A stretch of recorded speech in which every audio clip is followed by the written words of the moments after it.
This one then, because I think it's this one, the one that is coming. Yes, we can hear you now, Claudia. Perfect.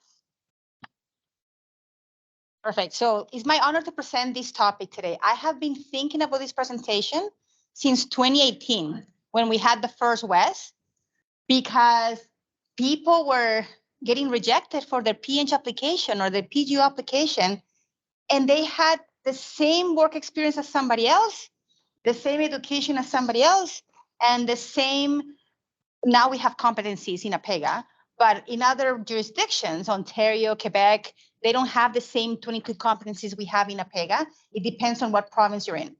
The point is that they were getting rejected for their P.Eng application.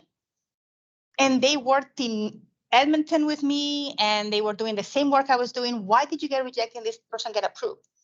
So I told them, send me the application. And lo and behold, because the two examples I have are a man and a woman, both Caucasian, just so you know that there's the background, both Caucasian, both born in Canada, both studied in Canada, both had jobs in Canada in the same company I was working in Ambridge. And they both got rejected from their P.Eng application. I was shocked. I mean, they were my project teammates. We were doing the same work.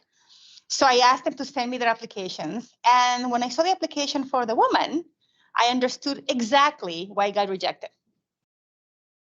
And now when I saw the application for the man, in fact, he hadn't submitted it yet, but somebody told him they're not going to approve it because you're in construction, not engineering. And I looked at it and I go, yeah, they're going to reject it. He was right. You have to fix it. So these are lessons from those two. And then I saw many others after that. So how to humble brag is a thing. Humble brag has a definition in the dictionary. It does. It's a real thing. So for humble bragging, it's not just for your P.Eng or PGeo application. PGeo means professional geoscientist. It's for everything: career, life, love. You need confidence to get a mate. You can't just sit there and wait for them to show up. But I have to go. Yeah, I have to go take a step one at least. So that's my background. I'm a civil engineer, so I really like the sum of the forces equals 0. I don't like it when things move. I want them to stay still. So buildings stay still, sum of the forces equals 0. I'm also a university professor. I teach that now. I teach statics, and I'm a founder of this event. For the background of this story, we ran into a very important person in our career at an event, and we realized we have to speak, and then we freeze. If only we could explain how amazing we were and why you are the perfect person to work for that other very important person in your career. If we could only impress them, but we start thinking about, I don't want to be arrogant. I don't want to sound like an idiot, right? Everybody has an engineering degree. No, not everybody has an engineering degree. You are the 1%ers, right? Suddenly that golden opportunity is gone. The person left. They are moving on to a person that actually has something to say. Yeah, because you're like, or you just ask questions instead of telling them who you are. Humble bragging is the main topic today, but I'm breaking it down into 3 sections. What is it? The definition of it. Do's and don'ts. There's actually a list, many lists online on how to properly humble brag. Brag is, we think, is arrogance. How can I close that? I know I cannot close that X. Or will it disappear? I think it will disappear. Perfect. So there's a list of how to do it, because bragging is considered arrogancy, or you're arrogant, and humble means you're humble, humility. So the combination of the two is where you want to be. Half and half. In the middle between being a complete, quiet doormat person and the other one being boisterous and just too much information, TMI, right? So that middle spot is where you want to be, because most of us in this room are women. We have to do it. Men, it's a choice. They have a choice between humble or arrogant. But with women, society tells us we have to be humble. Because the thing that our parents say, our mom say, right? You are the bossy, but your brother is not. Like, it's already coming from our childhood. And finally, I'm going to show you examples of how to speak and how to write about yourself without sounding too much, that you're believing too much of your own story. Why do we want to teach you this? Because you have to get your PEng. How many people do not have their PEng yet, or PGeo? Okay, I need you to get it. Prabhu too. You need to get it. 2 reasons why. You don't need me to tell you this. More money. More money. Yay! More money. And the second is because you're more likely to stay in your career for life if you have a PEng or a PGeo. You have both, right? PGeo and PEng, or PGeo? PGeo. Okay, so those 2 designations, when you get them, increase your chances of staying in the career forever because you have more opportunities, more chances of moving away from the horrible boss and moving to another horrible boss. Right? Yeah, you have to choose this one or this one. So let's define humble bragging. The definition from the dictionary is to make an ostensibly modest or self-deprecating statement with the actual intention of sounding arrogant, of drawing attention to yourself, to something that you're proud of, okay? So you are pretending that you're humble, but in reality, you mean to say you're arrogant. And that is socially acceptable, which is great for our very difficult, complex world. This is my favorite item on the presentation. Oh, these moon boots are so hard to walk in. I'm exhausted, my feet hurt, right? It's like me complaining about my pink suede shoes to Prabhu. Oh, these shoes hurt. But I have pink suede shoes, right? So this is perfect. So think of an example in your life. Try it mentally. Oh, these blah, blah, blah are so hard to blah, blah, blah. So the impressive thing is in the first line. Ah, this PEng designation, this PGeo designation, or the work I have to do as a professional engineer, professional geoscientist is so hard to manage. You're telling people you're a professional geoscientist. You're telling people you're a professional engineer. That is your bragging. And the humble part is, oh, I'm overworked. Because it's like, you get what you want. You want power, you want money, you're going to get it. But it comes with a price, okay? So the first line is the thing that you're proud of. And the second line is the thing that the audience or the public is going to go, oh, poor you. I had a student tell me, because I was teaching first year of engineering, Eng 130 class. And then I blurted it out. I said, who is here for the money? And a room of 250 people, almost everybody raised their hand. Yeah. Well, it's because it's socially acceptable to say you want money. Totally acceptable. It's not acceptable to say you want work-life balance. So 230 out of 250 said we were here for the money, right? And then I said, who's here for the love of math, for the love of science, for the love of knowledge, for the love of knowing how the world works? And 7 people raised their hand and they were hesitant, right? And I said, you need to know that the thing that keeps you here is not the money.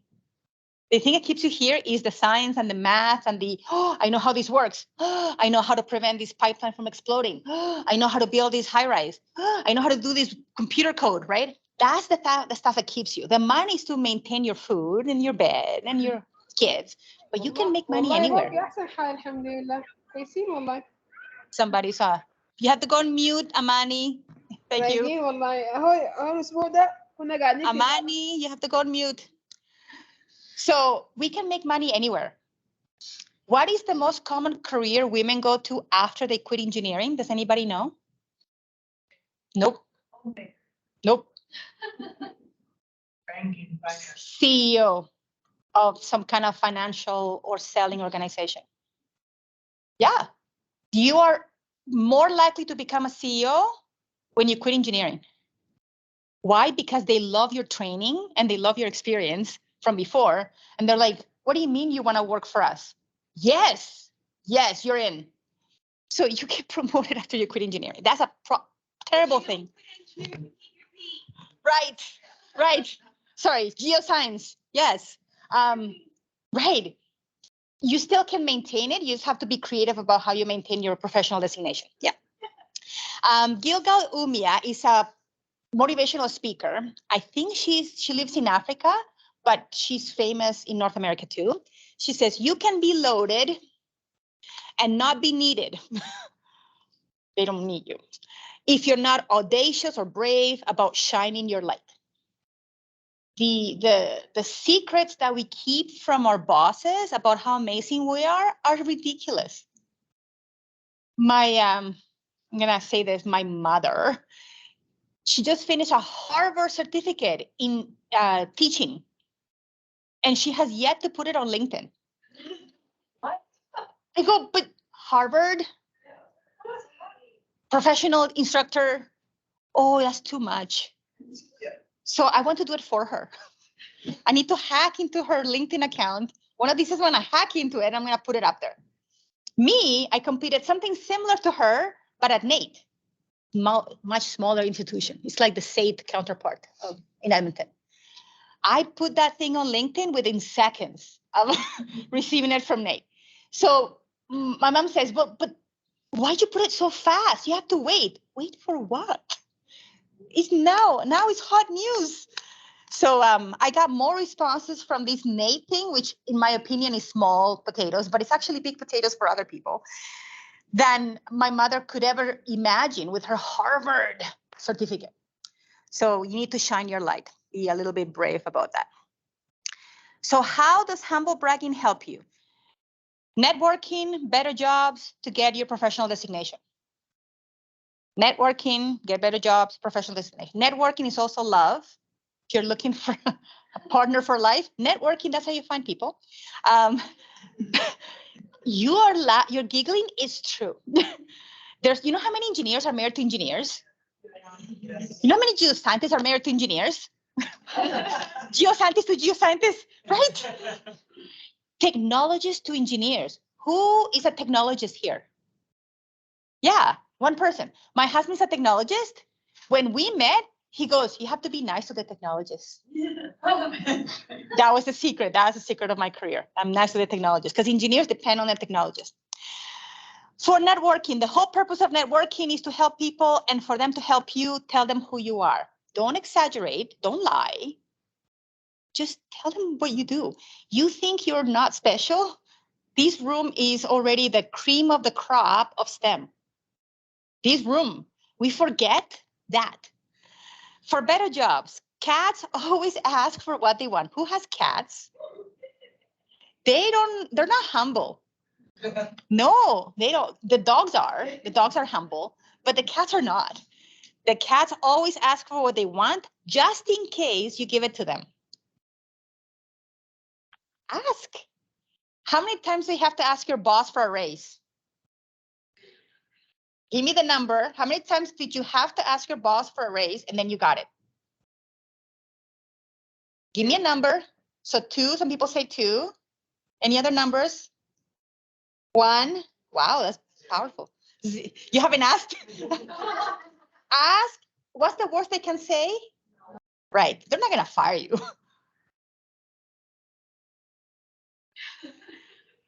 7. 7 is a magical number. If you took business courses, the number 7 is a business number. For marketing, actually. You have to hear 7 times that the Women in Engineering Summit is running. And then you're like, oh, I better buy a ticket.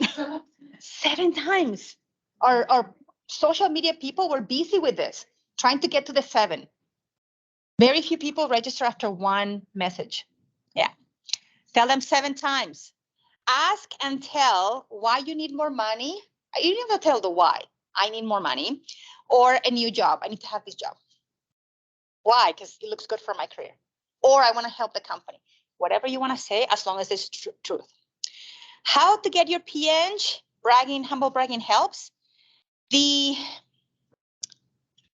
in the council of PEGA, so I'm just putting that out there. I got elected by the membership to be a counselor in the board directors of PEGA. I hear the presentations from the people in registration, and they talk about these are the requirements, this is what we are asking them to have, and we check all those things, and then we decide we give them the PEng or PGeo or not. The system is the same for everybody. So what is the difference? Why some get and some don't? When Kathy was talking about, we don't know why. We know why. It's just that she's a politician. She cannot tell you the truth of what she's hearing out there because she's in a public event, but we can. The way that we talk is different from the way other people talk. And the system is set up to benefit those people and not benefit these people. So you have to start speaking like them. Yes. Why don't we change the system? Well,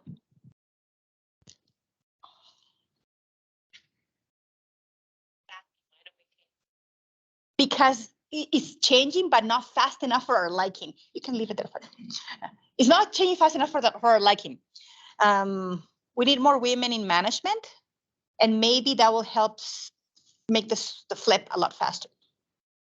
But then again, by the time when I became a supervisor, I said, oh, am I going to become a man now? I love men. I have 3 boys and a husband. But I don't want to be that. I want to be this with pink suede shoes, right? I want to be this. And it was a little bit of a transition. My boss was very supportive. So he said, you can do whatever you want to do. Even if people think you're too much this or too much that. I hire you because of that. Finally, they talk about emotional intelligence as a positive business thing. Our moms are experts at emotional intelligence. And our moms are not CEOs. Why? So please consider humble bragging as another tool for your bag of tricks. Okay. Do's and don'ts of humble bragging. Telling the truth should not be that hard. Anybody here have a PhD? Yeah. How come it's not printed on your forehead?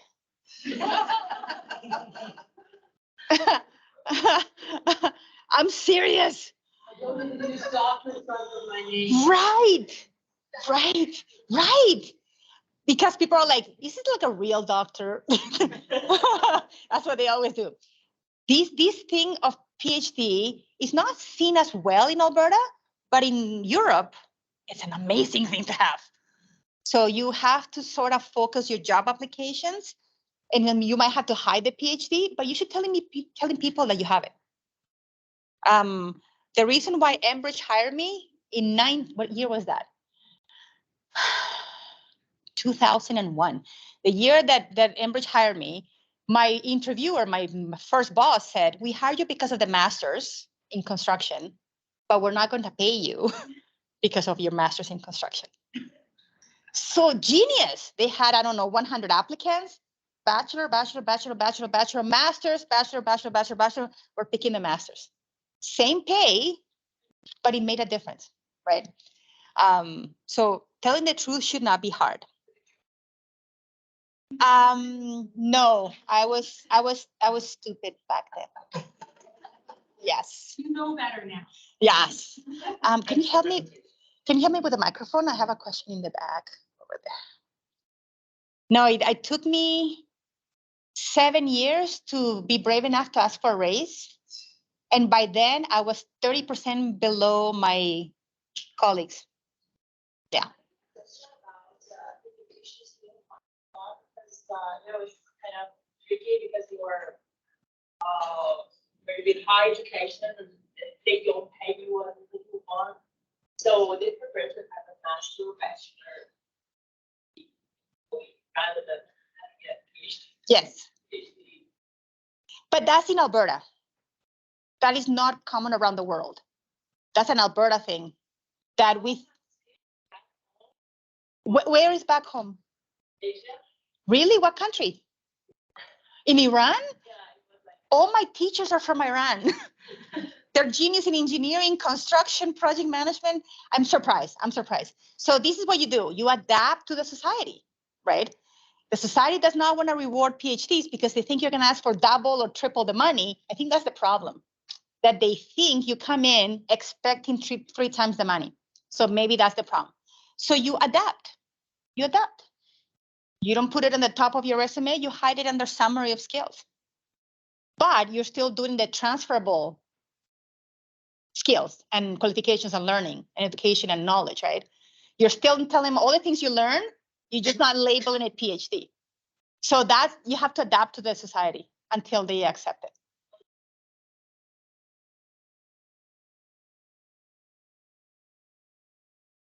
Or masters, yeah. Because if you're expecting more money, that's where the problem comes, right? They don't have it in their budget to hire PhDs. They have it in the budget to hire bachelor degrees. So it depends on what you want to accept.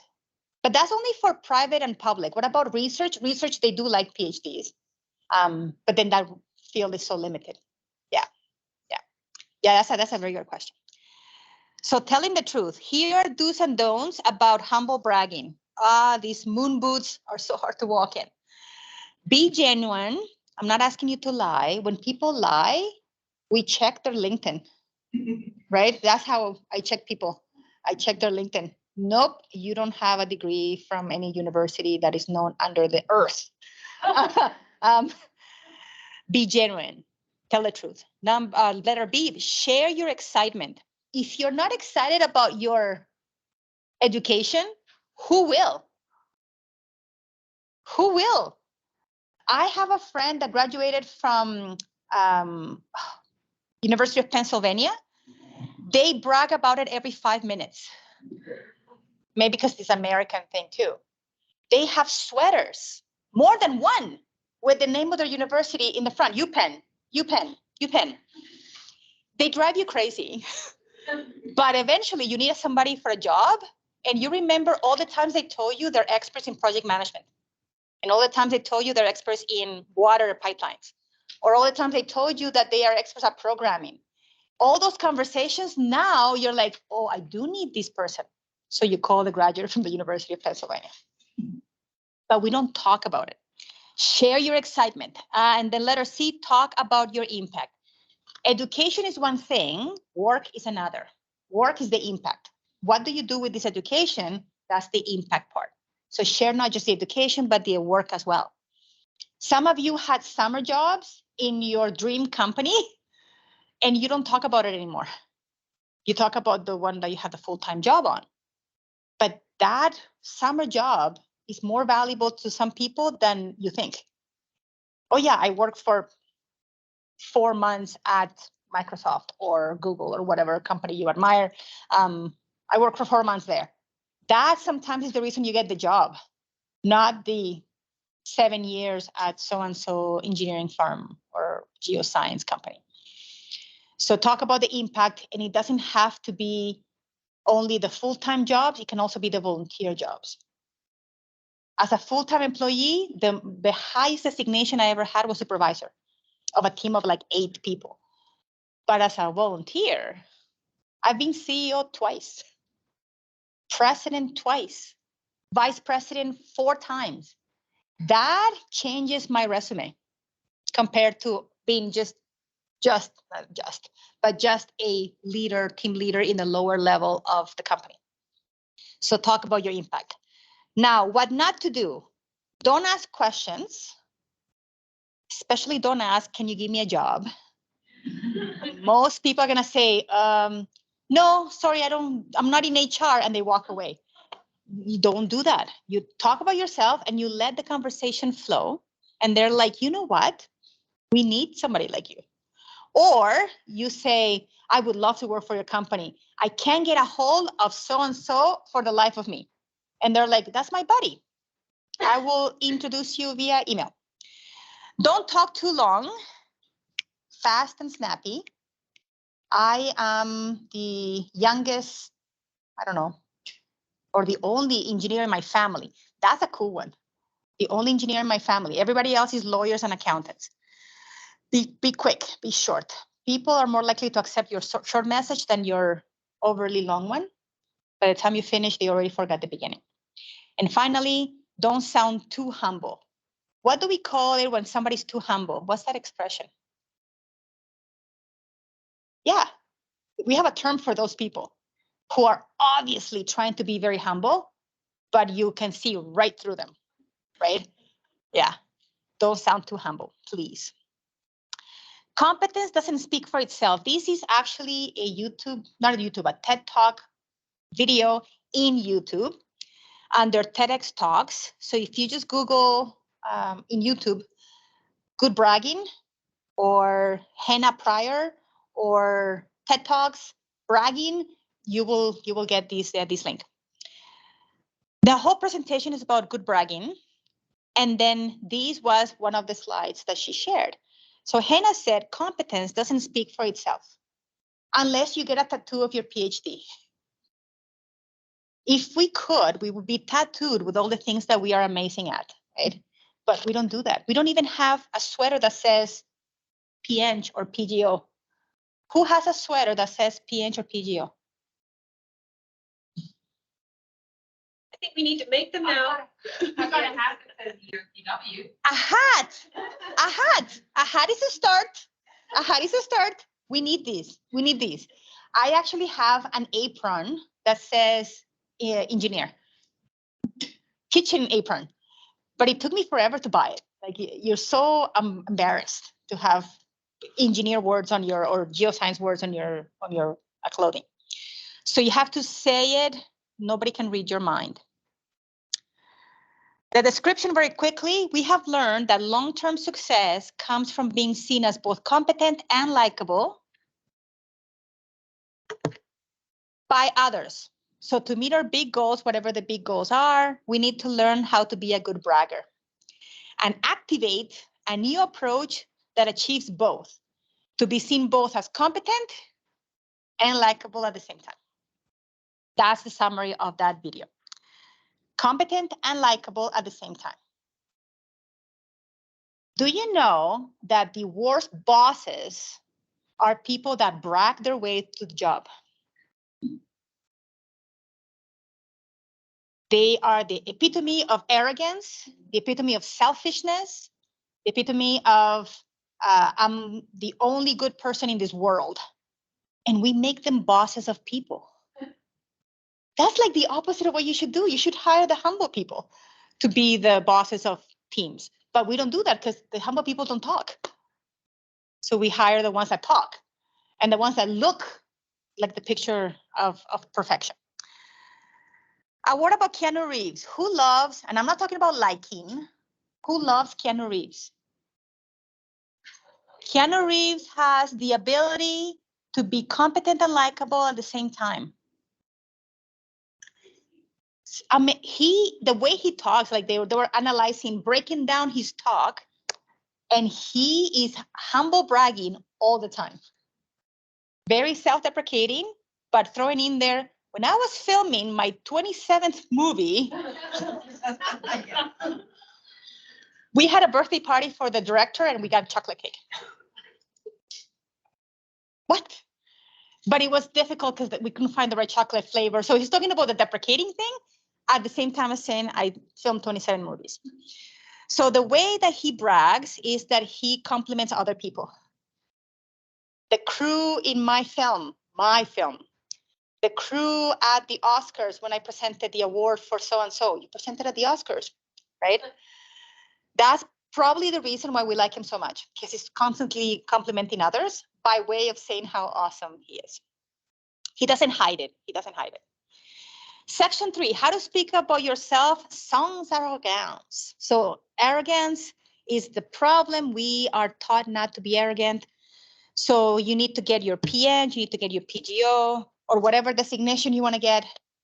I have PMP designation, Project Management Professional. I have a DTM, Distinguished Toastmasters. So whatever you need to get, you have to humble brag to be able to get it, including that bigger salary, that job offer, getting the job interview, or getting that promotion at work. My promotion to supervisor came from networking. It was not posted. Does anybody know? I'm sure you know, Alicia. How many jobs are posted? What percent of jobs are actually posted? Yeah, the number is actually 80% of jobs are not posted. So you apply for jobs, that's 20% of the available pool. Why? Because the networking is taking care of the other 80%. We don't hire strangers. If you had to hire a babysitter, would you hire a stranger of let me give you the scary website. Craigslist. Kijiji, not so bad. Craigslist. We don't like strangers. Stranger means danger, right? And we are not over that. Even though we are connected, we still think like cave people. A stranger from another tribe is coming to steal my food. No, no stranger. No, we're the year 2023. We're all one tribe. Okay? So this is how you do it. Translate work from normal into impressive. So I have an example on education. The N and the I is the normal, and the I is impressive. Assignments, extra activities, work roles, volunteerism, awards and designations. So let's look at education first. Normal, I have a degree in engineering. Yep, cool. Impressive, completed a bachelor's degree in engineering with a focus in construction. Do you see the difference? The word bachelor shows up now. Before it was just degree. Bachelor shows up, and now focus in construction. That is impressive versus normal. Assignments, normal, completed a great capstone project in university. You use the word great, use the word capstone, use the word project, good. Impressive, led. You need to change those words from I participated to I led if it applies. It's not a team when you're the chair of the meeting. I led a capstone project on Sancor, right? Now it's not just a project, it's a project with Sancor, and earned second place selected by the sponsor. Same information, capstone project, is obvious that it's university, but now you added Sancor and you added second place. Extra activities, normal, join a student club and I was an active member. Good. Impressive. In my Toastmasters student club, I held the executive role of vice president of education. Who goes to Toastmasters? Yeah. I'm obsessed with Toastmasters, so you know, just you know. I breathe and live Toastmasters. I just finished being division director of 20 clubs. So, and I do it in French. I'm in a bilingual French club. I had to practice for Kathy because I had to say something in French. So you join a student club, got it. And does it mean you're active if you're the vice president of education in the executive? Yeah, you don't have to say I'm active. I was the vice president of education.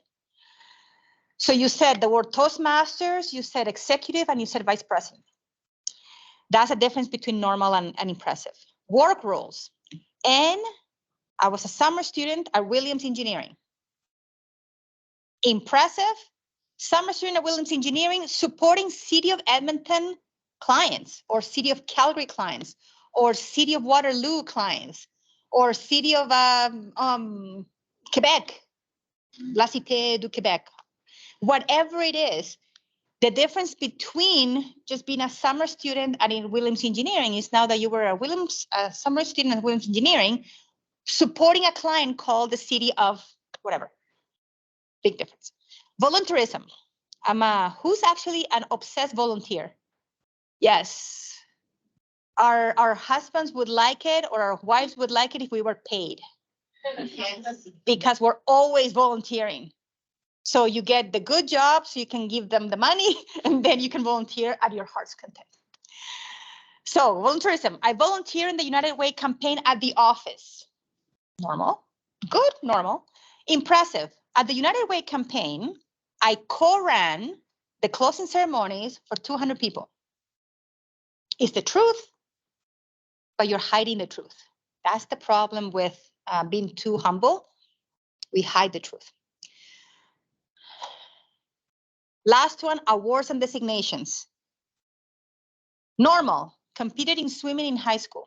Impressive, won both gold and bronze medals in artistic swimming. I'm a judge in synchronized swimming, which is now called artistic swimming.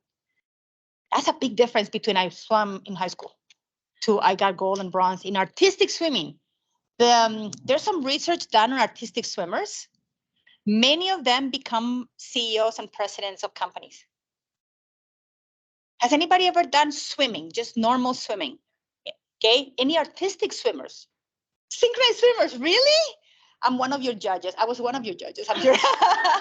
I've been a judge for so long. You're probably swimming in the water.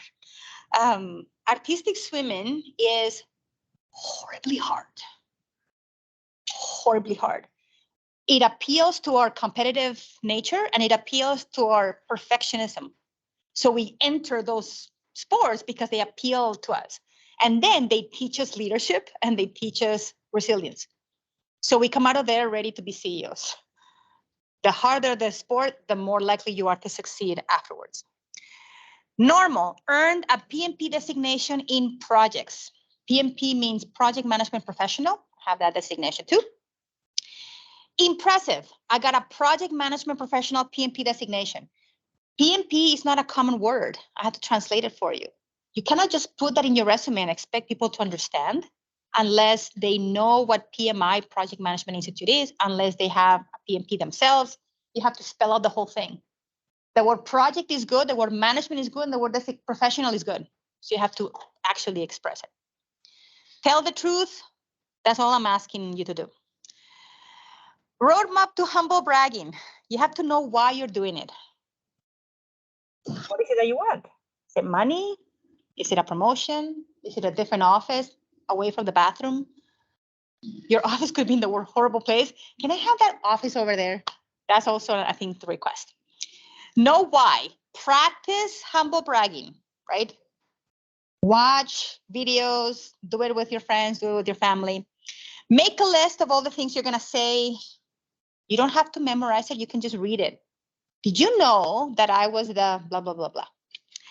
Tell people. Now you have to practice with real people. Go to free events. When is the next ASWN event that people can go to? You know? I don't know, but we got a CC West conference next year in Victoria. CC West, Canadian Coalition of Women in Engineering, Science, Technology, and Trades. Victoria, BC? Next year. Not Victoria, Australia? Okay, BC is okay. I'm okay with this. It's cheap WestJet flight. Yeah, you need to go practice from now until what month? May next year. May next year, and you have to practice so that when you go to Victoria, you can actually practice with actual humans that could actually give you a job or a promotion. Practice fully. You're gonna have to go full blast on this when you get really good at it, and start doing it to your actual boss. Your boss is already hearing that from his male employees or her male employees. He's waiting or she's waiting or they're waiting for the other employees to ask. My friend Edie works for Enbridge. We met actually in Enbridge, but we went to school at the same time. She was electrical, I was civil. We're like enemies, mortal enemies, electricals and civils. But then we became friends in Enbridge. She heard through the grapevine that they needed a new manager. So she went to her boss and said, I would like to be, 10:45. Sorry. Can you wrap up a little bit, Claudia, because you're up. You need to go on mute. So she went to her boss and said, I would like to be considered for the manager role. And he's like, really? Apparently, he had tapped in the shoulder the other two supervisors, both male, and said, do you want to apply? Do you want to apply? But he never tapped her in the shoulder to say, you want to apply. Why? Because he assumed she didn't want to take it. So she went over to say, I want the job. Really? Really? You want the job? She got it. She was more qualified than the other two by like a smidge. But she was never tapped in the shoulder and she didn't know about the job posting until later. So practice fully and then get what you want. And then you can find me on LinkedIn and say, I got it. This is the thing I got. Whatever it is that you got, I will celebrate, even if it's a better office by the bathroom. Now, for you who are applying for PEngs and PGO soon, I'm not going to read everything here, but you need to have a plan on how to brag. B, begin with the facts. Don't lie. A pay guy is not going to like it. PEO is not going to like it. IOQ is not going to like it. R is redact the story.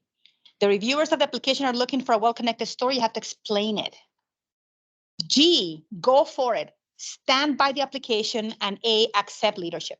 You are not going to stay hiding for very long as a PEng or a PGO. I'm going to share these slides with you. They're going to be on the website soon. These are the 7 rules, the marketing of rule of 7 in LinkedIn. You need to practice this in LinkedIn. And I'm going to leave it there and I'm going to finish. Yep.